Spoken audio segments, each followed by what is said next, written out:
Cewa an wani an ba fo dɛ. Ni jamukan bɛ di aw ma sibiri o sibiri. A ka jɛmukan kura Voix de l'Amérique kan. An b'a fɔ. Surafana tɔw dunnen kɔfɛ nɛgɛ ɲɛ 9 ka taa bila nɛgɛ ɲɛ 10 na Voix de l'Amérique kan. An b'a fɔ.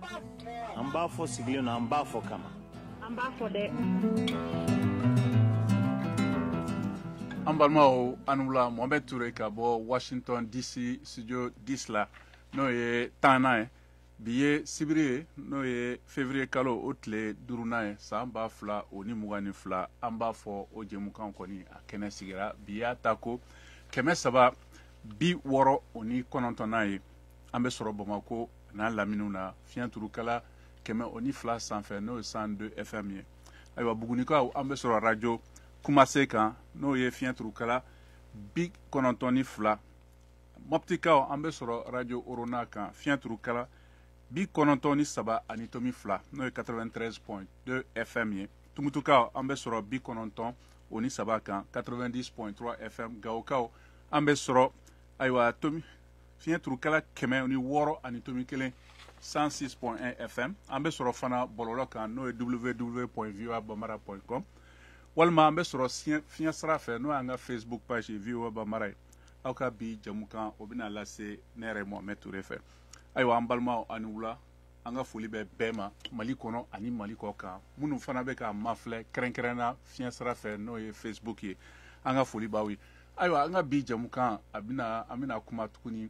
i n'a fɔ farafinna gun tile biyanfan nafasɔrɔ sira jamanaw ka jɛkulu n'o ye CEDEAO o ye ɲangili min bin Mali jamana kan ayiwa bɛɛ b'a dɔn ko a degun a bonyana a farinyana kosɛbɛ nka a kɔlɔlɔ de bɛ jumɛn ye sisan jamanadenw kan a kɔlɔlɔ ye jumɛn jamana yɛrɛ kan u ka nafasɔrɔ sira waribɔn maraw ani waribɔn so yɛrɛ hakilila la o kama bi ayiwa ni fɛn fɛn b'a fɛ k'u da don an ka baro la a bɛ se k'an sɔrɔ nɛgɛjuru kan n'o ye dɔwɛrɛ 001 202 619 02 70 to dunkan na o ye fu 2 1 2 fu wɛrɛ 2 6 19 fu 1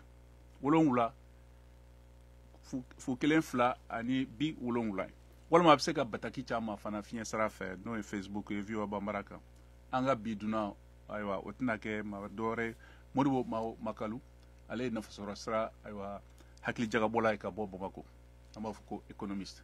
ayiwa yanni an ka segin ka na kuma di an ka dunan ma ani an ka lamɛnnibaga ma an bɛna fɔli duman dɔ lamɛn fɔlɔ.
ayiwa an balimaw an ka foli b'a ye halisa an b'a fɔ jɛmukan de kɛnɛ kan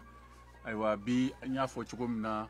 waatinin dɔ la an bɛna kuma CEDEAO ka ɲangili bere min lagosira Mali jamana kunna ayiwa kɔlɔlɔ de bɛna kɛ jumɛn sisan nɔ i n'a fɔ nafasɔrɔ siraw o siratigɛw fɛ ayiwa jamana yɛrɛ ka nafolo minnu maralen bɛ CEDEAO jɛkulu maaw ka jamanaw kɔnɔna na ani jamana yɛrɛ ka ayiwa sɔrɔ n'u bɛ ayiwa minɛn minnu labɔ ka taa ayiwa kɛnɛma o hukumu kɔnɔna na ani fana waribɔnw yɛrɛ ka baara kɛcogo o kɔnɔna na o kɔlɔlɔ bɛ bɛna se ka kɛ jumɛn ye jamanadenw kan ani jamana fanga yɛrɛ kan ayiwa yan'an ka dunan kɛ Modibo Makalu kan na an bɛ kuma ni professeur Yaya Traoré ale bɛ nɛgɛjuru kan Yaya i ni wula Yaya Konare i b'a kɛ to ayiwa n balimakɛ n y'a fɔ cogo min na an bɛna kumana CEDEAO kan yɔrɔ an ka jɛmukan tɛmɛnenw na nka n bɛna kuma CEDEAO ka ɲangiliw kan an ka jɛmukan tɛmɛnenw na i yɛrɛ y'i da don a baro la nka an bɛ yɔrɔ min na sisan caman b'i yɛrɛ ɲininka ayiwa ɲangili nin barisabu Mali jamanaden Mali ka bon miliyɔn 20 ni kɔ ayiwa an b'a fɛ k'an da don ɲangili yɛrɛ ye jumɛn de ye a kɛkun ayiwa min lagosira Mali kun a kɛra mun de kama a kɔlɔlɔ bɛ se ka kɛ mun de ye jamanadenw kan fana an bɛna kuma o de kan nka dakuruɲɛ kelen na yan'an ka kuma di an ka lamɛnbagaw ma e yɛrɛ fɛ sisan Mali bɛ yɔrɔ min na sisan nin y'a kalo kelen ni ɲangili in lagosira jamana kunna nka e hakili la a kɔlɔlɔ bɛna se ka kɛ jumɛn ye a gɛlɛya bɛna se ka kɛ jumɛn ye jamana taabolo yɛrɛ kan baarakɛ fanfɛla la nafasɔrɔ sira ayiwa wari bɔyɔrɔw ni jamana ni kɛrɛfɛ jamanaw ni jamana yɛrɛ kɔnɔna na fo jamanadenw fana k'a dɔn a gɛlɛya ye jumɛn de ye nka e yɛrɛ hakili la e bɛ se ka mun fɔ o yɔrɔ ni fanfɛla la. Bon an bɛ lamɛnbaajɛkulu bɛɛ lajɛlen fo fɔlɔ ka e yɛrɛ Mohamed fo. O diyara n ye kosɛbɛ professeur. A gɛlɛya kɔni a tɛ ka kɛ dɔwɛrɛ ye jamana ka sɔrɔ dɔgɔyali ani jamanadenw ka sɔrɔ dɔgɔyali. Ni jamana ka sɔrɔ dɔgɔyara ka jamanadenw ka sɔrɔ dɔgɔya o tɛ ka na dɔwɛrɛ ye jamana kɔnɔ ni gɛrɛntɛ tɛ o. Donc a kɔlɔlɔ kɔni bɛ kɛ min ye a kɔlɔlɔ bɛ kɛ gɛrɛntɛ de jamana kɔnɔ ka dɔ fara fantanya fana kan. Ka dɔ fara fɛnw fana feere kan. Sanni feere yɛrɛ fana o bɛ nagasi janko sanni feere yɛrɛ bɛ Mali ni jamana mun cɛ Malidenw ni jamana wɛrɛ mɔgɔ mun cɛ nagasi bɛ don sanni feere nasira fɛ. A kɔlɔlɔ kɔni tɛ ka fɔ ka ban cogo si la donc a kɛra cogo cogo a bɛ kɛ gɛlɛya de ye Mali ma parce que ne ɲɛ t'o fɛn na Mali fana bɛ se ka min ta ka o feere sanni feere b'a ni mun cɛ sisan Mali bɛ se ka min ta ka feere olu ma ni sanu n'a ɲɔgɔnna ninnu tɛ k'o bɛ se ka nafolo lase Mali ma donc a tɛ foyi lase Malidenw ma degun kɔ. Ayiwa caman y'a jira k'a fɔ ko ɲangili ni a tɛ ka foyi falen u ka ko la ayiwa sigidaw kɔnɔna na nka caman tɛ k'a faamuya fana ɲangili yɛrɛ fanba a gɛlɛya fanba yɔrɔ min ye ayiwa sigida kɔnɔna dɔrɔn tɛ barisabu kɛnyɛrɛyew baaradaw ninnu ayiwa olu ka u bɛ sanni feere minɛn minnu kɛ k'u labɔ ka taa kɔ kan jamanaw ni ɲɔgɔn cɛ la a jɛkulu yɛrɛ ni ɲɔgɔn cɛla ye o yɔrɔ fanfɛla la e bɛ se ka mun de fɔ ayiwa an lamɛnbagaw ye. Bon mɔgɔ minnu bɛ k'a fɔ ko ɲangili in tɛ ka gɛlɛya lase olu ma i bɛ taa sɔrɔ olu kɔni bɛ jamana wɛrɛ kɔnɔ min ni Mali tɛ kelen ye dɛ. Ka sababu kɛ i mana Mali fɛn o fɛn ta sisan a bɛɛ da gɛlɛyara hali n'a sɔrɔ u da tun bɛ ka gɛlɛya kɔrɔlen nka ɲangili nana takura k'a la sukaro tɛ ka san tulu tɛ ka san o y'a la nɔgɔmani ye kuma tɛ nɔnɔmugu yɛrɛ ma donc hali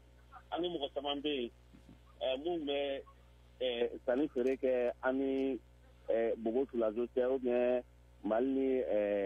Lomé Bamakɔ ni Cotonou cɛ walima Bamakɔ ni Abidjan cɛ an balimakɛ min bɔ ka na an balimamuso min b'o kɛ olu ni gouvernement ta tɛ kelen ye dɛ nka an ɲɛ b'a fɛn o fɛn na a bɛɛ sigilen don so kɔnɔ sisan si tɛ ka se ka mouvement foyi kɛ donc sɔrɔ ta fan fɛ olu kɔni ka sɔrɔ kɔni dankarilaw la kosɛbɛ donc mɔgɔ min bɛ k'a fɔ ko olu tɛ ka a ye gɛlɛya ye fɔlɔ bɔn ne ma dɔn n'an kɔni bɛ jamana kelen kɔnɔ n'o tɛ ni gɛlɛya tɛ e yɛrɛ kan kɔni i b'a dɔn mɔgɔ dɔ b'i kɛrɛfɛ gɛlɛya b'o kan. ayiwa balimakɛ i bɛ to nɛgɛjuru kan an bɛna an ka dunankɛ bisimila n'o ye monsieur Mamadou Modibo Mao Makalu i bɛ hakɛ to monsieur Makalu i n'o la. ayiwa i bisimila an ye baro daminɛ nka sisan i bɛ kɛnɛ kan yan ayiwa n y'a fɔ aw ɲɛna cogo min na Modibo Mao Makalu ale ye nafasɔrɔ sira hakili jagabɔla ye économiste don a bɛ Bamako a bɛna se ka an lafaamuya ɲangili yɛrɛ kɔrɔ ye jumɛn i n'a fɔ nafasɔrɔ sira fanfɛla la a n'a kɔlɔlɔ bɛ se ka kɛ cogo jumɛn jamanadenw kan sigidaw kɔnɔna na ani jamana kɔnɔna na ayiwa n balimakɛ i bisimila. ayiwa nin y'a kalo kelen ni ɲangili ninnu lagosira jamana kunna ayiwa don tɛmɛnenw na an y'a kuma falen-falenw kɛ ni sigida maa caman ye dɔw y'u ka gɛlɛyaw ɲɛfɔ nka halisa a bɛ komi dɔw tɛ k'a faamuya a kɔlɔlɔ bɛ se ka kɛ bonya n'a degun bɛ se ka kɛ n'a mɛnna jamana kunna ani jamanadenw yɛrɛ kunna komi e yɛrɛ y'a expert ye dɔnnikɛla don a yɔrɔ la i bɛ se ka dɔ fɔ an ɲɛna a ko la i bisimila. Ni cɛ n balimakɛ ne an lajɛbagaw an lamɛnbagaw bɛ fo u waleɲuman dɔn an b'aw yɛrɛ fo a ye wele bila ma nin yɛrɛ bɔtɔ ye réunion wɛrɛ dɔ la ka na nin réunion in na comme an tun bɛnna kan ni kuma ma nɔgɔn ne ye sɔrɔ ɲininikɛla de ye n tɛ politique la n tɛ mouvement na n tɛ association n tɛ parti politique la n tɛ fanga kɔ n tɛ opposition kɔ n bɛ min dɔn n bɛ n ka min dɔn n ka baara sira fɛ n bɛ n'o de walanwalan dɔɔni bon tiɲɛ m'a fɔ ko tiɲɛ bɛ ne bolo dɛ mais n bɛ min dɔn a la n bɛ n'o de walanwalan donc n bɛ se ka min fɔ gɛlɛyaba de bɛ ka suru an ka jamana kan ne yɛrɛ ne kabini 1988 ne bɛ baara kɛ tɔnsigi ninnu n'a bɛ fɔ a ma ko organisme d'intégration économique parce que ne yɛrɛ ye baara fɔlɔ min kɛ USAID de tun y'a ɲini cabinet dɔ fɛ Alexandre Virginie n'a tɔgɔ ko Eliot Berg associé ko ka organisation sous-régionale africaine Afrique jɛkulu minnu bɛ nin fara minnu jamana fila jɛlen bɛ jɛkulu fɛ ko k'olu bɛɛ jateminɛ timɛ k'a lajɛ minnu ka ɲi minnu man ɲi ani nafa bɛ se ka sɔrɔ u la cogoya min na an bɔr'o kan an taara sɔrɔ ko CEDEAO communauté économique des états de l'Afrique de l'Ouest jɛkulu min don ni Afrique club y'enfant jamana 15 jɛlen b'a la a bangera Lagos mɛ kalo tile 28 san 1975 ale ka baara ye de ka nafa sabati walasa jamanaw k'u fanga fara ɲɔgɔn kan n'u ka nafolo fara ɲɔgɔn kan ani jamanadenw ka se ka taama u ni ɲɔgɔn cɛ pour que ka se ka jamanaw lataaɲɛ ka jamanaw yiriwa n'a bɛ f'o ma ko libre circulation des biens des personnes des capitaux et des facteurs de production bon donc o jɛkulu in de nana an ka jamana ɲangi ani jɛkulu filanan n'a bɛ f'o ma ko UEMOA Union économique et monétaire ouest africaine o ye Afrique jɛkulu club y'enfant jɛkulu jamana 8 ye minnu ka wari ye CFA ye franc CFA donc olu fila de ye tɔnsigi kɛ janvier kalo tile 9 san 2022 ka Mali ɲangi ko barisa sɛbɛn min kan ka di min b'a jira ko baaraw dabɔra baara minnu bɛ se ka taa n'an ye kalata ni kalafili la olu sɛbɛntiyara donc ko fo ka kan ka k'o la donc o de la u ye nin ɲangini ninnu kɛ bon ɲangini ninnu ye suguya 5 de catégorie 5 fɔlɔ ni fanga taara CEDEAO sariya y'a fɔ de ko ni mɔgɔ ye fanga ta inconstitutionnel a kɛra constitution yɛlɛma ye o ale f'a ma ko troisième mandat ou bien a kɛra marifata ye o n'i ma tɛmɛ sariya sunba fɛ ka fanga ta ko i bɛ ɲangi donc a bɛ fɔ de ma ko sanction politique donc i bɛ ɲɔngiri c'est-à-dire i ka participation bɛ ɲɔngiri jɔnkulu in kɔnɔna la donc a bɛ fɔ k'i tɛ siéger instance de décision na o kɔnɔna la o kɔni o sɛbɛntiyalen don o bɛ traité révisé de la CEDEAO kɔnɔ bon a bɛ fɔ de ma ko sanction ciblée bon o de kɔfɛ sa u ye jamana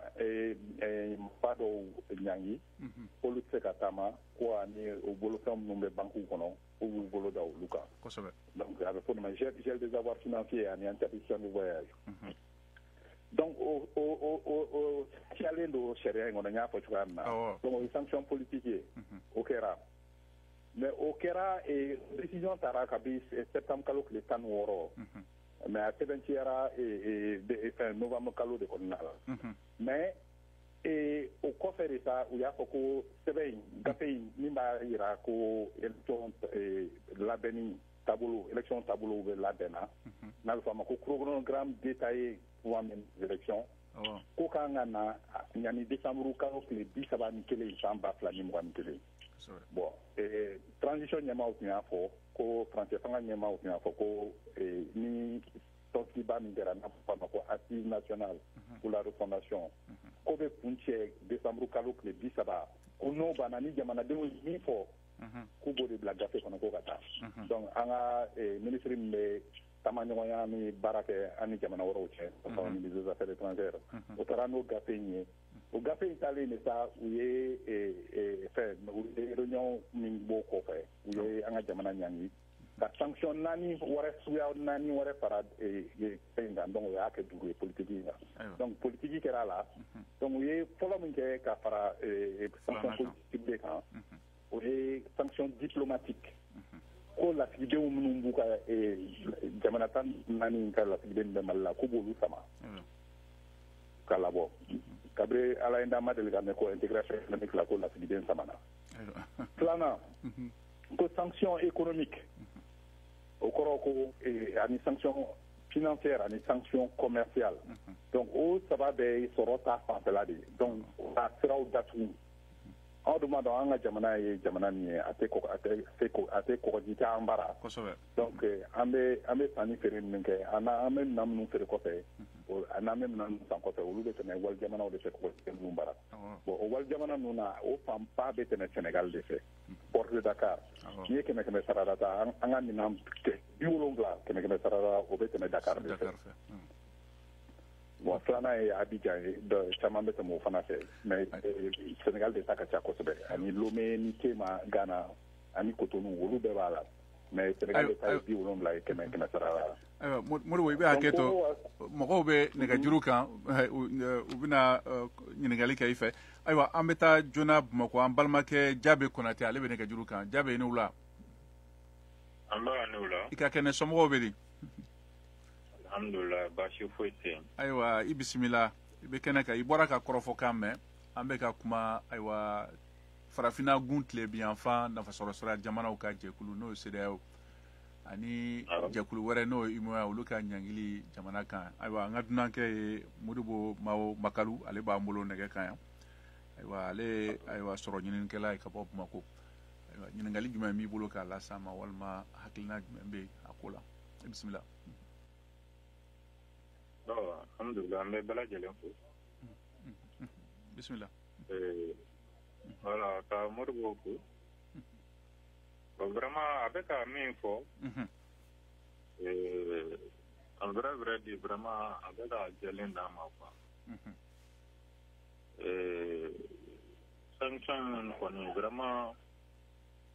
gɛlɛya bɛ malidenw kan an bɛ wagati min na ko bi na gɛlɛyaw caman bɛ yen nɔ parce que n'a fɔra sanction ye an b'a ye sanction bɛ na taabolo fila fɛ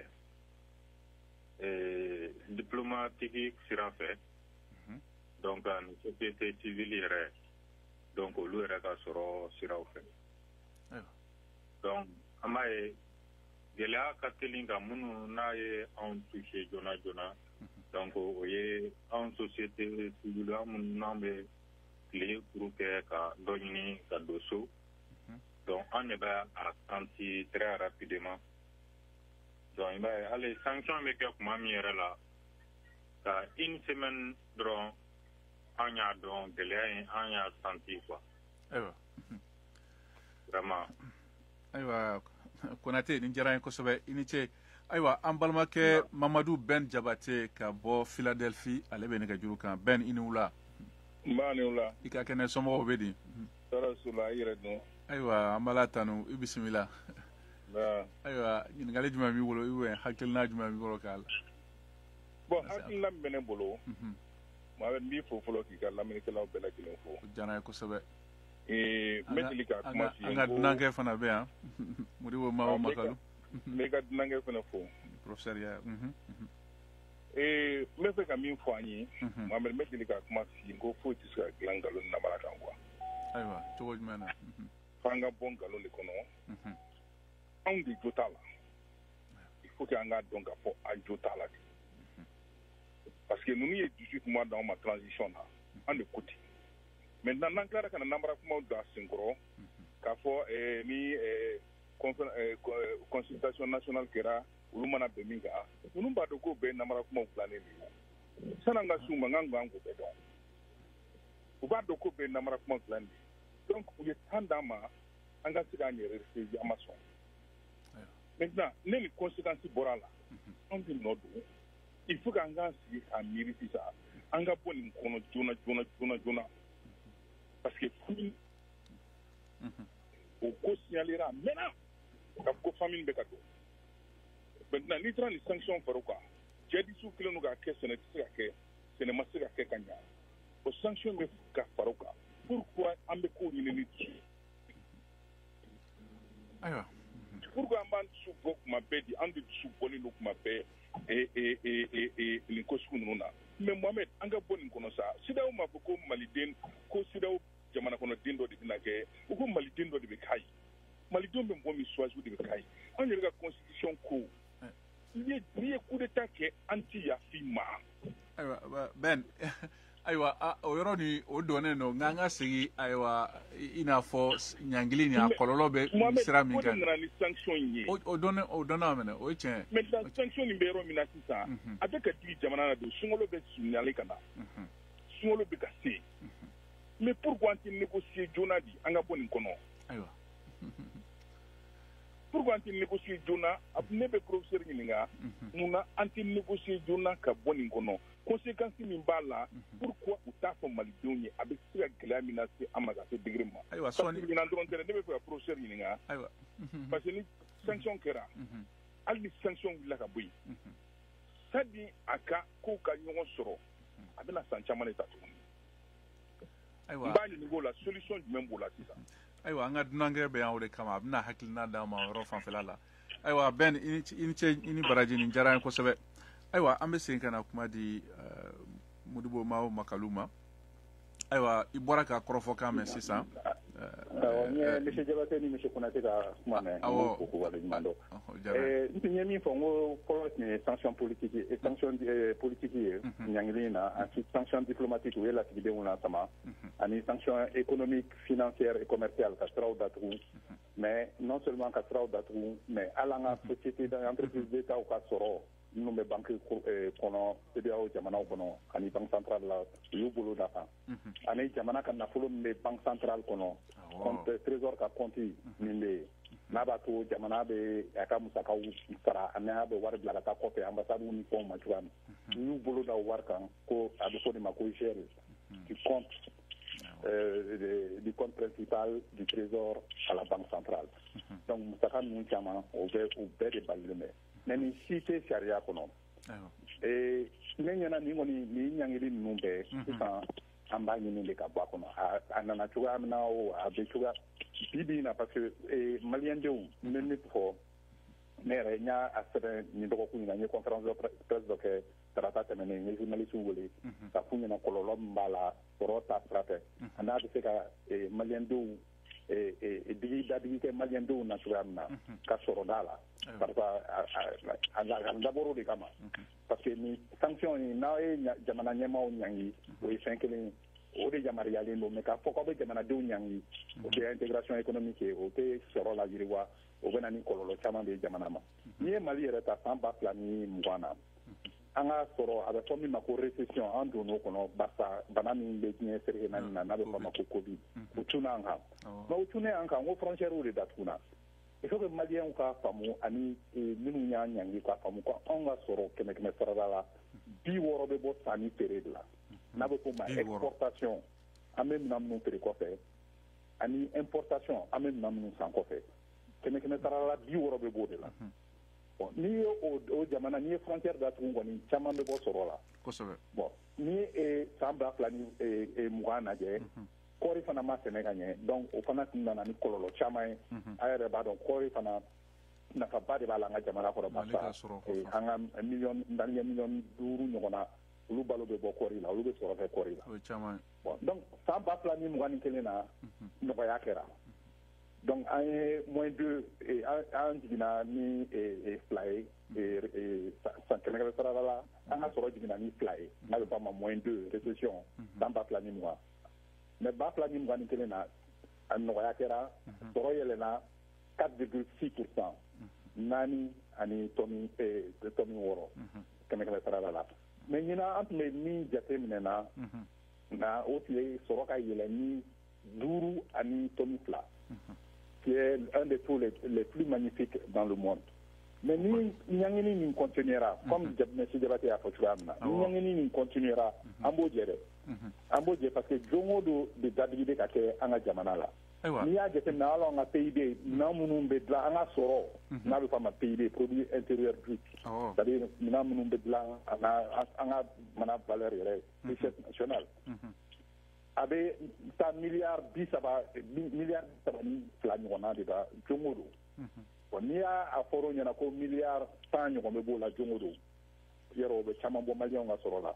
donc malien ni y'a jate mine bidina ni fo tamba plani mwana malien nimbe sisan malien clanche ka soro te teme keme ka te keme boye bibina fo ko malien mi te dunga fa sabati mi te 2 repas par jour o ka chan million kele malien mi te dumuni soro ka fa te saba kele kono o be million nani nyona bo wani na be ko ma déplacer inter munu boru siro donc ni nana ni geleya parce que fenkelen fana be ngo o sabantia dumuni fɛn sɔngɔ bɛ ka gɛlɛya diɲɛ kɔnɔ kabi san 2020 FAO n'o ye diɲɛ tɔnba ye min bɛ baloko ta sira fɛ a y'a fɔ ko kabi 2011 balo sɔngɔ ma deli ka gɛlɛya ka san 2020 mais sisan BCEAO n'o y'an ka warisoba ye o fana y'a fɔ ko décembre kalo min tɛmɛna 2021 ko jamana 8 min ni CFA b'u bolo ko balo sɔngɔ yɛlɛla kɛnɛ sarala ni 6 de o ɲɔgɔn ma deli ka kɛ parce que anw ka CFA bɛ jamana minnu kɔnɔ balo kɛnɛ sarala la a tɛ tɛmɛ 7 kan Mali la yɛrɛ a tɛ tɛmɛ 2 yɛrɛ kan mais o kɛra 6 de bon o 6 in na kɛnɛ sarala 6 in na i b'a sɔrɔ 4 ani tɔni 2 ɲɔgɔn na o taara balo dɔrɔn la klancɛ tɔni kelen klancɛ o taara logement na ani 0,2% o taara transport la donc ça veut dire que et puis jamana minnu na sɔrɔ tɛ kɛ i n'a fɔ africain jamanaw na ni mɔgɔ kɛmɛ sarala la i bɛ sɔrɔ 37 sɔrɔ o bɛ taa dumuni fɛn de la bon mɔgɔ jamana minnu bɔ o kɔnɔ o y'a ye sanction tun ma kɛ fɔlɔ sanction nana janvier de o kɔfɛ décembre kɔfɛ donc o bɛna gɛlɛya wɛrɛ de fara o gɛlɛya in kan tuguni ayiwa Modibo yani n ka kuma di Maimuna Garijugo ma n b'a fɛ k'i ɲininka min na ayiwa an ka fiɲɛ sira fɛ n'o ye Facebook ye maa minnu ye ɲininkali bila kumakan bila ka na a ka kɛmɛ ni kɔ u bɛɛ bɛ k'a jira ko Mali bɛ se k'i yɛrɛ bɔ nin ko na ko olu ma gɛlɛya foyi ye u ka diɲɛlatigɛ kɔnɔ mɔgɔw ka hakilinaw tɛ kelen nka a caman bɛ sigidabaw kɔnɔna na ayiwa olu kelen bɛ k'a turu da fɛn wɛrɛ kan ko ayiwa tiɲɛ tɛ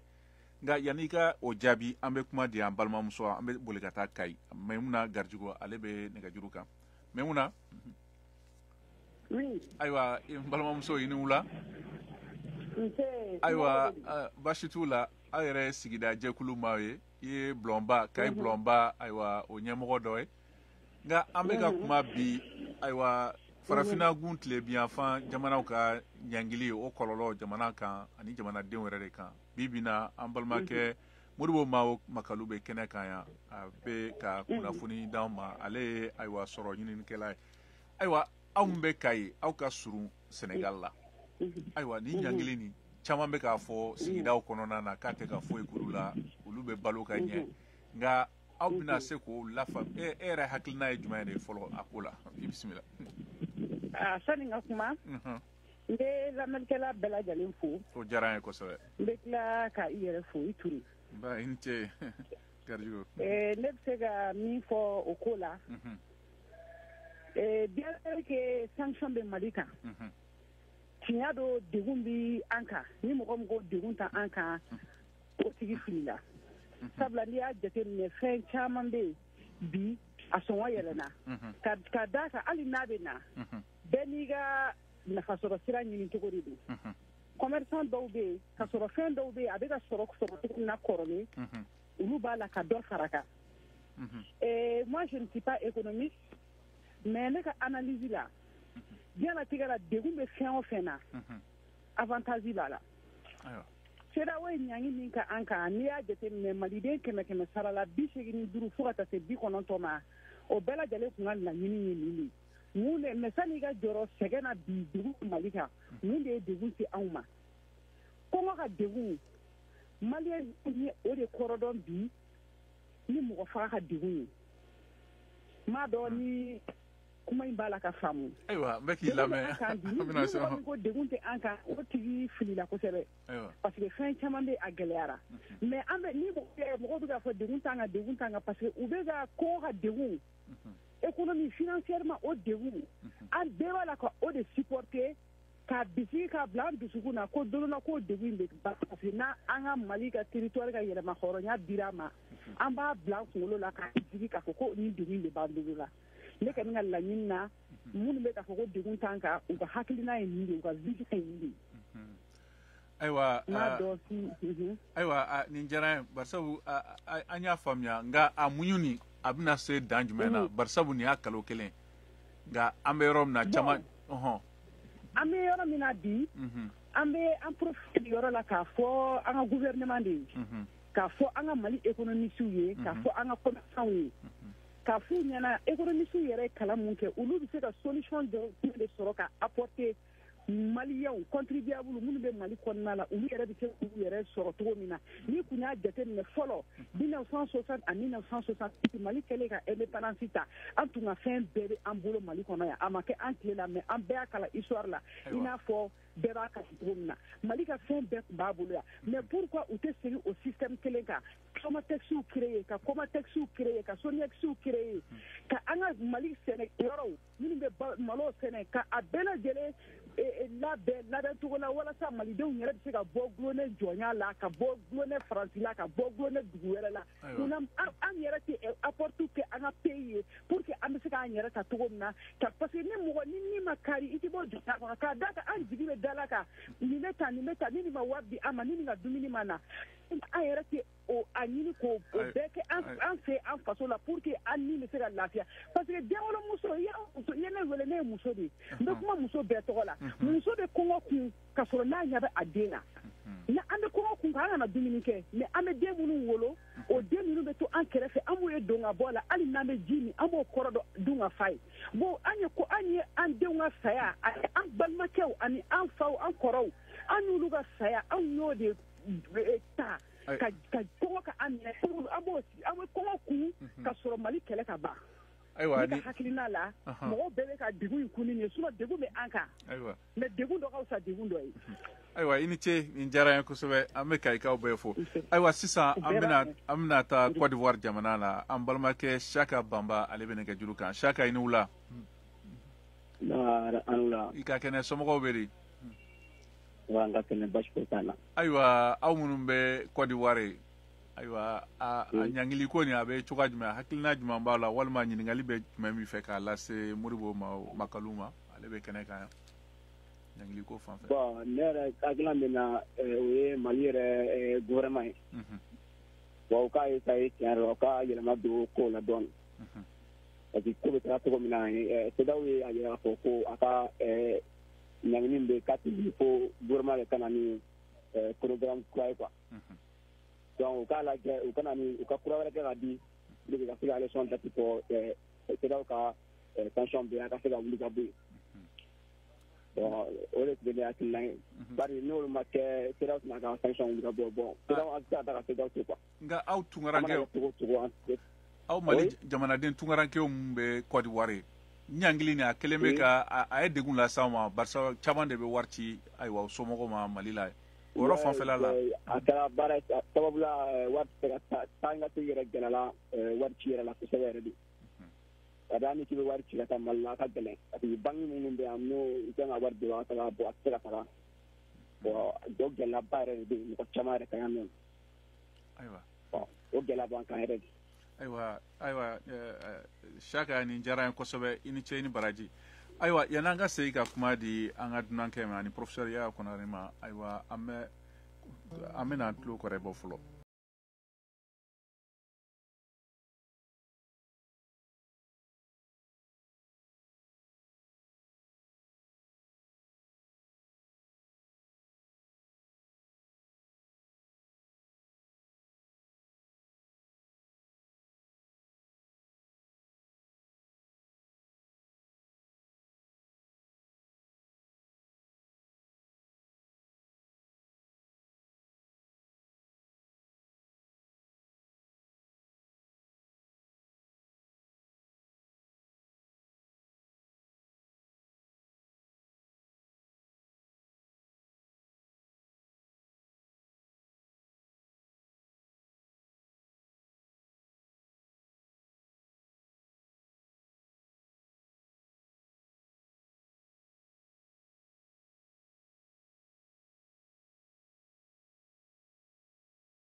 Korotimi Traoré ka bɔ Segu Kura Segu aw ye Mali Kura lamɛn ntɛnɛn ka taa bila juma la nɛgɛ kaɲa 5 ka taa bila kaɲa 5 tɛmɛlen ni sanga 30 ye fiɲɛ turukala 102 kan Mali kɔnɔna na VOA Afrique radio la sambalaɲɔ ayiwa an balima halisa an b'a fɔ de kɛnɛ kan n'an ka dunankɛ Modibo Makalu professeur Yaya Konare b'an bolo san an bɛ segin ka na kuma d'a ma yanni an ka se Modibo ma tuguni ayiwa professeur i bɔra ka an ka dunankɛ ka kumakanw mɛn Modibo a ye min fɔ sɔrɔ ko fanfɛla la ani gɛlɛya minnu daminɛna i n'a fɔ nin y'a kalo kelen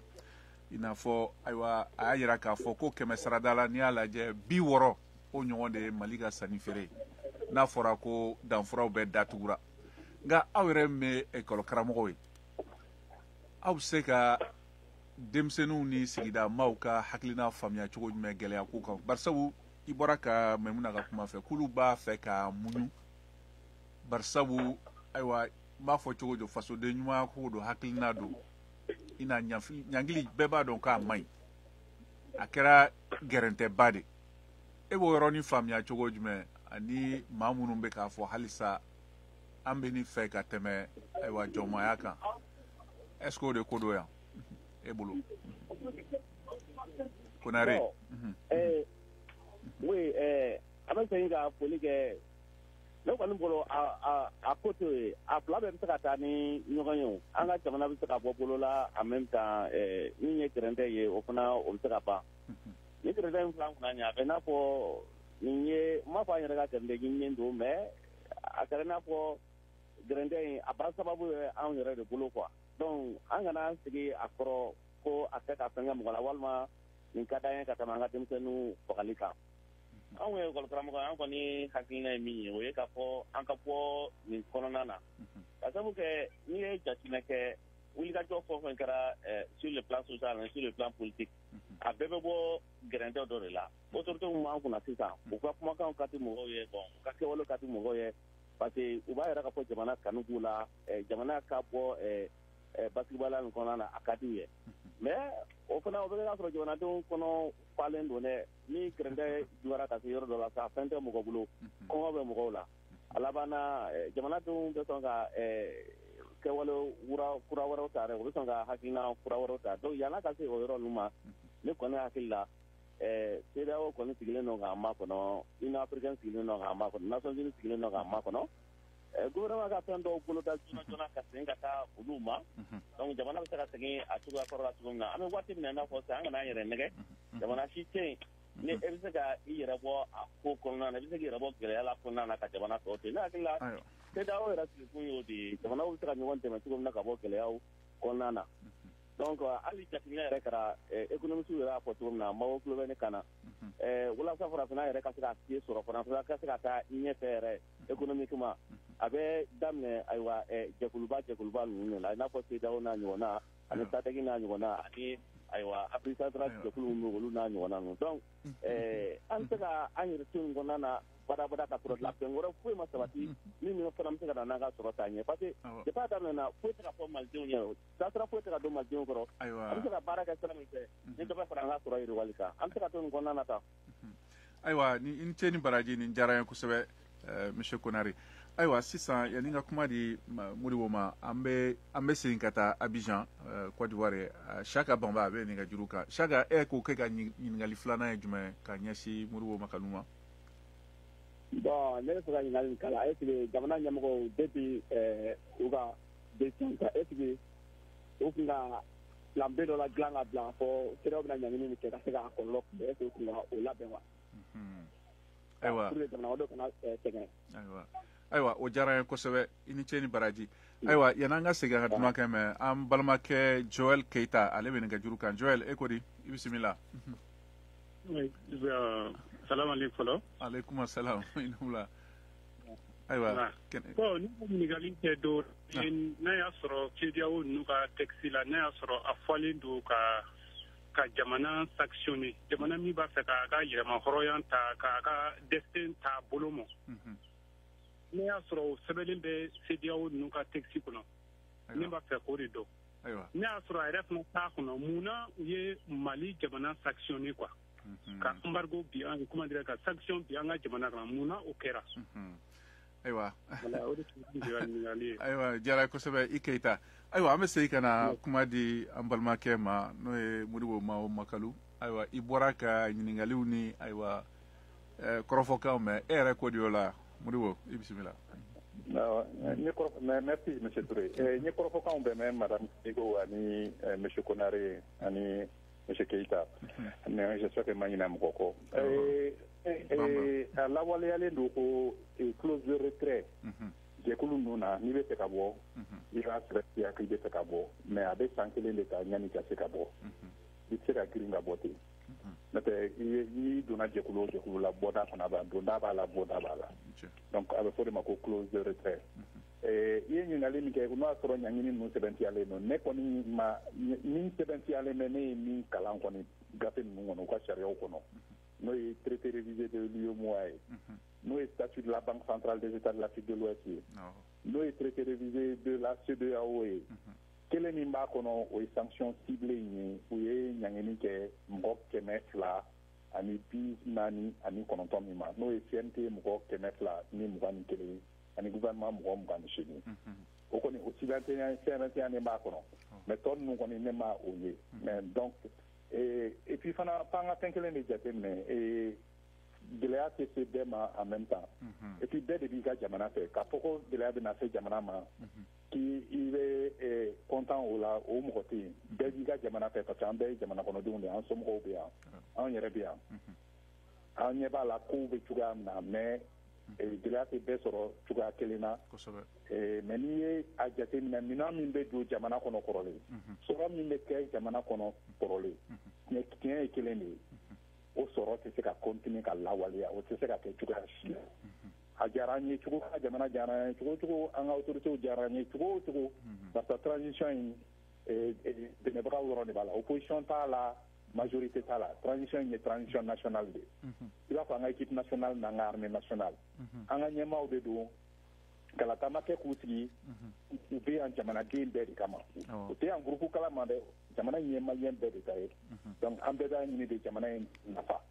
a bɛ fɔ de ma ko patriotisme patriotisme kɔrɔ de k'i ka jamana jɔyɔrɔ ka bon jamana tɔw cɛ ma mɔgɔ si t'a ɲini démocratie ka jamana ma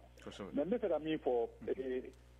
n'i y'a jateminɛ kabi mali kɛra mali ye san 1960 la n'a bɛ fɔ a ma 22 septembre 1960 an bɛ minɛn min san kɔfɛ o de ka ca n'an bɛ minɛn min feere kɔfɛ chiffre laban minnu b'an bolo n'o ye banque centrale des états de l'Afrique de l'Ouest ye o y'a fɔ ko 100 sarada la an 2020 mali ye min feere kɛnɛ ma kɔfɛ 100 sarada la 82 ni sanu ye 82 ni sanu ye o bɛnna miliyari 2,300 ani 4 de ma san 2020 in na kɔɔri fana bɛnna 100 sarada la 6 ma o bɛnna miliyari 100 ani 60 ani 2 ani baganw o de ye sabanan ye o tun ye 100 sarada la 3 ye o bɛnna miliyari 80 de ma bon donc n'i y'o 3 fara ɲɔgɔn kan sanu kɔɔri ani baganw 100 sarada la olu ye 91 de donc o sɔrɔ de sera maliyɛnw ma an ka sanni feere la jamana wɛrɛw ni ɲɔgɔn cɛ mais fɛn minnu tɛ sɔrɔ an fɛ yan yɛrɛ n'olu tɛ dilan n'a fɔra ko tɛ don an b'a la n'a tɛ sɔrɔ taji b'o la san 2020 o bɛnna miliyari 600 ani 19 de ma an bɛ fɛn fɛn ta kɔfɛ 28 o ye taji ye miliyari 600 ani 19 690 milliards donc 100 sarala la an ye minɛn fɛn fɛn san kɔfɛ an 2020 na 28 o tun ye taji n'a a dérivé ye n'a bɛ fɔ a ma ko produit énergétique donc carburant b'o la gaz butane b'o la a n'a ɲɔgɔnnaw bon filanan o bɛnna machine de ma an bɛ an ka pièces détachées n'an ka usine minɛnw n'an ka fɛnw o bɛnna miliyari 500 ani 50 donc n'i ye 100 sarala ta o ye 22 ani 2 ye o ni si tɛ dilan an fɛ yan nin bɛɛ bɛ bɔ kɔfɛ de donc ni ninnu ma na baara tɛ se ka kɛ jamana kɔnɔ parce que ni baara ma kɛ mɔgɔw tɛ sara sɔrɔ ni mɔgɔw ma sara sɔrɔ u bɛ sanni kɛ cogo di a bɛ gɛlɛya dɛ ni minɛnw fana mɔgɔw bɛ balo cogo di ayiwa an balimakɛ wɛrɛ bɛ Modibo Keyita ye fɛn kelen de fɔ ko ni tubabu sera an na parce que an b'a fɛnw kɛ ni dusu de ye ko kɛlɛ dun tɛ kɛ ni dusu ye kɛlɛ bɛ kɛ ni fɛɛrɛ de ye donc an hakili jagabɔ an ka maliyɛn dusu da kɛrɛfɛ dɔɔni an ka hakili jagabɔ k'an a lajɛ an b'an yɛrɛ bɔ nin gɛlɛya in kɔnɔ cogoya min parce que an bɛ gɛlɛya de kɔnɔ wa y'a fɔ mɔgɔ m'a fɔ an bɛ gɛlɛya de kɔnɔ o kɔni ayiwa mɔgɔ wɛrɛ bɛ nɛgɛ kumaɲɔgɔnyaw bɛ sen na an bɛ ala deli de a ka taa ɲɛ walasa fɔ ka bɛn ka se ka kɛ ne ɲɛna n'o yɛrɛ man jan ɲɔgɔn na pour que an ka se ka bɔ nin kɔnɔ kosɛbɛ jɔn nɔ don jɔn nɔ tɛ vraiment an ka ɲɛmɔgɔ bɛɛ kan o kɔni ayiwa sabanan o ye ayiwa i bɛ hakɛ to an balimakɛ adama huba daɲogo ale bɛ nɛgɛjuru kan ale fana bɛ ɲininkali dɔ kɛ la adama yuba wedrago daɲogo i tulo b'an na i bisimila kalan ka foli bɛ an balimaw bɛɛ an balima lamɛnnikɛla cɛ fara muso kan a diyara n ye kosɛbɛ ne hakilina ye min jamana in taabolo la transition in kɔnɔna na ne hakili la ni n ko fɛn ɲumanba don an ka jamana ma hakilina dɔw b'a faamuya ka kɛ fɛn wɛrɛ nka ne hakili la an bɛ waati min kɔnɔ ko sisan jamana in bɛ gɛlɛya kɔnɔ mais gɛlɛya min don a ye jamanadenw fara ɲɔgɔn kan min ɲɔgɔn ma deli ka kɛ malitigi yɛrɛ kɔnɔna na kabini anw bɛ yen n'i ye kow ta k'a lajɛ a taabolo la sisan in na maliden bɛɛ ka fara ɲɔgɔn kan cɛ ye fara muso kan fadenya tɛ yen foyi tɛ yen kɛlɛ tɛ yen gɛlɛya ka kɛ kulu kelen kan kelen kun kelen na kelen siɲɛ kelen a sɔrɔla waati min fɛ o ye an ka transition in kɔnɔna ye e k'i ɲɛ jɔ k'a lajɛ marche min kɛra kɔsa in na jama min bɔra ka fara ɲɔgɔn kan jateminɛ kɛ a kan ni histoire ta k'a lajɛ o ɲɔgɔn ma deli ka kɛ fɔlɔ. Ayiwa. Voilà. Bon, ne ko n ko sɛgɛ a ka ɲi an ka jamana ma sanction ka ɲi an ka jamana ma parce que ni sanction bɛ se ka kɛ sababu ye ka anw ka yɛrɛmahɔrɔnya d'a ma économiquement et socialement donc anw jɔlen don n'a ye. Nka yɔrɔ tɛ se ka kɛ sɛgɛ kɔ ni sɛgɛ kɛra an bɛ tila ka fɛn sɔrɔ kɔfɛ. Ayiwa e bolo o nafasɔrɔ sira fan fɛ ani sɔrɔta fan fɛ e bolo Mali sera o yɔrɔ hakɛ ma wa? Mali bɛ se ka. An sera o yɔrɔ ma. Cogo jumɛn na? Ne fɛ an sera o yɔrɔ ma hali an tɛmɛna o yɔrɔ kan. N'i ye sigi ka jateminɛw sigi ka économiquement ka jate lajɛ i b'a sɔrɔ sanu min bɛ bɔ an ka jamana in kɔnɔ a bɛ se ka anw bɔ nɔgɔ la ni a taara a taabolo kan. Bolow de birilen bɛ anw ka sɔrɔ da la bolo caman de birilen bɛ anw ka sɔrɔ da la n'an sera k'an yɛrɛ bɔ o tigilamɔgɔw bolo ka an yɛrɛ kɛ an yɛrɛ ta ye ka segin anw yɛrɛ ma ne fa an bɛɛ bɛ balo an b'an ta sɔrɔ jamana in bɛ taa taabolo kan san 10 ɲina kɔfɛ tɔgɔ wɛrɛ bɛ wele Mali la min tɛ nin ye e ka Sini ta k'a lajɛ e sigi ka taa kɔfɛ san 20 nin kɔfɛ an ta histoire kɔnɔ san 20 Sini tun tɛ foyi ye n'an bɛ yɔrɔ jumɛn na ye ko bi diɲɛ bɛɛ bɛ ka girin a nɔfɛ donc mun b'a jira anw fana tɛ se ka kɛ o ye. Ayiwa Ala k'o kɛ. Ayiwa i ni ce ni baraji Daɲogo an bɛna kuma di an balimakɛ Ayuba Traoré ma Ayuba i tulo b'an na. N tulo b'aw la. Ayiwa i bisimila Monsieur Makalu bɛ yan nɛgɛjuru kan ayiwa ayiwa i ko di. Bon c'est le sanction ko kɔni bon an bɛ mun y'a dɔrɔn u yɛrɛ ka sanction talen tɛ n'u yɛrɛ ye quoi. Parce que an b'a dɔn mɔgɔ min ko Faransi kɛlen bɛ k'u pousser dɔrɔn k'u bila nin na sinon bɛɛ b'a dɔn ko sanction in na a bɛ ta Mali kama mais bɛɛ bɛ ka kɔlɔlɔ sɔrɔ a la. Ayiwa. Maro de tulo bɛ tan. Ne tulo b'i la n y'a mɛn. Gɛlɛya yɛrɛ min b'a la Senegal i t'a sɔrɔ a la ka ban. Côte d'Ivoire i t'a sɔrɔ a la. Même Burkina Niger bɛɛ de b'i ta sɔrɔ nin la. Nka e yɛrɛ fɛ a kɔlɔlɔ ye jumɛn bi bi in na an bɛ yɔrɔ min na sisan nin y'a kalo kelen an bɛ ka kuma kɔlɔlɔw de kan jamanadenw kan ani jamana fanga yɛrɛ. A kɔlɔlɔ wa? Bon a kɔlɔlɔ kɔni min ye foyi tɛ bɔ ka jamanakɔnɔdenw ka u labila gɛlɛya kɔnɔ dɔrɔn. Ayiwa n balimakɛ. Sanction n'a bɛ taa mɔgɔ min bɛ a bɛ ka taa autorité de kama o. Mais sanction fanba bɛ ji jamanakɔnɔdenw de kan kosɛbɛ. Ayiwa. Voilà n b'a dɔn i b'a faamu. Ayiwa n y'a faamuya i ni ce o la nin diyara n ye kosɛbɛ Traoré. An bɛna an balimakɛ wɛrɛ ta ko Koniba Kumare Koniba i ni wula. Awa an ce. Nba i ni ce ayiwa i bisimila. Nba. E ko de. Awa n ko siraw ka sanction na. Bon a kɔni tɛ ka Jean an ka financièrement kosɛbɛ. An bolola an minnu fɛn bolola baarakɛlaw ye an tɛ ka Jean ka kosɛbɛ. Mais an ka dunnifɛnw olu de bɛ ka gɛlɛya quoi. Ayiwa. Voilà an tɛ k'o yɔrɔ de faamu or que a fɔra ko sanction la k'olu t'a la bon olu bɛ ka gɛlɛya an kɔni tɛ k'o faamu fɔlɔ. Ayiwa an balimakɛ n'o ye Modibo Mawo Makalu ale ye sɔrɔ ɲininikɛla a bɛn'o jaabi sisan anw ye. Ayiwa i ni ce Koniba nin diyara n ye kosɛbɛ an bɛ segin ka na kuma di Mamadou Mawo Kulubali ma. Modibo du moins je m'excuse. Modibo i bɔra ka ninnu ka kɔrɔfɔ kan. Makalu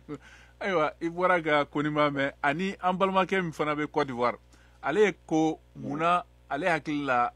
ni jamana fanga ye labɛn kɛ ni ka kunbɛn ka ɲɛngili ninnu kunbɛn n'u ma labɛn kɛ u bɛna sira jumɛn ta i yɛrɛ ko kuma ɲɔgɔnya bɛ sen na walasa a degun a kana bonya kosɛbɛ jamanadenw kan i bisimila. Non, n balimakɛ saba min kumana n y'u bɛɛ ka kuma faamu surtout monsieur Daɲogo ta vraiment n y'o faamu kosɛbɛ barisa o ye ne yɛrɛ hakililata ye. Bi bi in na n'i y'a jateminɛ an ye sanu min feere san 2020 na en fait sanu min feerela Mali tɔgɔ la miliyari 2,000 ani 300 ani 5 in mais gouvernement min tora Mali yɛrɛ kɔnɔ a tɛ miliyari 500 bɔ mun de b'o kɛ. Sanu min bɛ feere an tɔgɔ la mais an ta tɛ sanu in ye mun de b'o kɛ. Donc k'an k'an sigi ka an hakili jagabɔ de ka a jateminɛ crise fana ni gɛlɛya nana o de fana kan ka to mɔgɔw k'u hakili jagabɔ munna nin y'an sɔrɔ munna an man kan ka sɔn ni ɲɔgɔn wɛrɛ kan k'an sɔrɔ il faut tirer les enseignements hali n'an tun y'a jateminɛ min kɛra première république la ni ɲɔgɔn de kɛra première république la o président Modibo kɔrɔ min de nana jamana gɛlɛya kelen in de nana ni minɛnw tununna an kɛlen k'an ka wari créer san 1960 la ɲɔgɔn kelen in de kɛra kɛlɛ kelen in de don a bɛ fɔ nin de ma ko blocus économique o b'i ka jamana sɔrɔ da bɛɛ de tiɲɛ k'a bɛɛ datugu mais Zeyina ni problème yɛrɛ ye min ye anw ni Laginɛ ɲangi na mais Laginɛ ka warisoba b'a bolo n'a bɛ fɔ ma ko banque centrale mais mɔgɔ si ma a fɔ ko Laginɛ bolo tɛ se ka taa ka wari ma mais munna u b'a fɔ ko Mali bolo tɛ se ka taa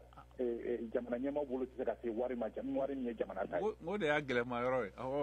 non mais o y'a gɛlɛma ɲɛfɔli yɔrɔ de t'o la quoi o tɛ donc an tɛ sanction yɛrɛ kɔnɔna nin ye tile wɛrɛ de ye donc an k'a ɲɛɲini vraiment parce que mɔgɔw bɛ se k'an mago sa an kana sɔn an ka so o niveau ma donc vraiment an ka hakili jagabɔ an bɛ se ka bɔ nin na cogoya min na ani an bɛ se k'an bolo yɛlɛma cogoya min na walasa jamana bɛ se ka jɔ jamana n'o fana tɛ se ka kɛ ni jamanadenw ma fara ɲɔgɔn kan jamana o jamana ma basigi ni lakana tɛ yen sɔrɔ tɛ n'a ye o bɛ gɛlɛya donc fo Mali la an k'a daminɛ o de la kumaɲɔgɔnya in o bɛ se ka sira sɔrɔ bon kunbɛnni dɔw kɛra o jamana ɲɛmaaw y'a fɔ ko u y'a jateminɛ mais olu tun ɲɛna k'a bɛna se minnu fɛ sanction ɲangini minnu lawaleyalen don sariya kɔnɔ k'a bɛna da o de ma mais an tɛmɛn'o bɛɛ kan o ayiwa n'i y'a jateminɛ hali an ka société d'État ka wari minnu bɛ kɔfɛ ko o bolo tɛ se ka da olu kan État fana ka wari o bolo tɛ se ka da o fana kan État tɛ se ka wari sɔrɔ yɔrɔ wɛrɛ État tɛ se ka juru sɔrɔ yɔrɔ wɛrɛ alors que jamana tɔw bɛ ka juru ta warisoba min kan ka juru dɔn an ka État la o ye an jamana 8 bɛɛ de ka warisoba ye. Ayiwa Modibo ɲininkali laban o ye Mamadu Traoré k'a lase ma Mamadu dakuruɲɛ kelen na e ka ɲininkali ye jumɛn? Bon ne ka ɲininkali ye mun ye. Allo. Ayiwa t'a fɛ waati korolen don dakuruɲɛ kelen na i ka ɲininkali ye jumɛn t'a fɛ? Dakuruɲɛ kelen na. Ne bolo an ka transition kan ka fɛɛrɛ tigɛ mun b'a to an ka jamana an bɛ se ka production kɛ cogo min na ka d'a kan gɛlɛya mun b'an kan nin wagati in na manque de production de bɛ k'a s'an ma quoi. Ayiwa. Sinon embargo mana kɛ cogo o cogo n'i bɛ production kɛ i bɛ se k'i yɛrɛ ka consommateur bɛ se k'i ka production satisfaire quoi. Ayiwa i ni ce ni baraji nin diyara n ye kosɛbɛ ayiwa an bɛna kuma laban di Modibo Makalu ma. Modibo ayiwa kuma laban b'i bolo e yɛrɛ k'o di. N balimakɛ y'a bɛɛ fɔ sisan. Fɛn fila de don i bɛ min dilan i fɛ yen mais n'i y'a mɛn sɔrɔ a bɛɛ dabɔkun activité économique yɛrɛ bɛɛ dabɔra de ye i bɛ min consommer e yɛrɛ bɛ min consommer anw dun ka consommation fɛn bɛɛ bɛ bɔ kɔfɛ de donc f'an k'o de jateminɛ an k'a lajɛ fɛn dɔw minnu bɛ se ka yɛlɛma an fɛ an ka yɛlɛma an bɛ sanu feere kɔfɛ an tɛ foyi yɛlɛma a la. An bɛ kɔri feere kɔfɛ an bɛ kɛmɛ an bɛ kelen de yɛlɛma an bɛ bagan feere kɔfɛ olu sen kan foyi tɛ yɛlɛma a la donc o jamana tɛ se ka sɔrɔ kɛ donc an kan ka an taabolo de yɛlɛma sisan o ko ninnu bɛɛ jateminɛ an bɛ se ka minnu dilan fɛ an ka siw n'an ka fɛn baganw ani malo ani céréales kabaw ni fɛn minnu bɛ kɛ o caman de bɛ kɛ an fɛ yan mais an tɛ foyi yɛlɛma a la an ko o fɛn ninnu caman dumu an yɛrɛ fɛ yan. Ayiwa i ni ce ni baraji nin diyara n ye kosɛbɛ Makalu an ka foli bɛ an lamɛnbagaw bɛɛ ma Mali kɔnɔ ani Mali kɔ kan nin bɛna dan sigi an ka bi jɛmukan na jɛmukan lamɛnna an balimakɛ Cheikh Thioro fɛ nɛgɛ kɛrɛfɛ juru tun b'a ayiwa an balimamuso Zɛnab bolo ayiwa nin jɛmukan lasera ne yɛrɛ ma Mohamed Touré fɛ aw ni ce aw ka tulomajɔ la an ka foli bɛ bɛɛ ye minnu bɛ ayiwa nɛgɛjuru kan ani minnu fana bɛ k'an mafilɛ nin waati in na fiɲɛ sira fɛ an ka foli bɛ ani Yaya professeur Yaya Konare aw k'an bɛn sibiri wɛrɛ la inchallah.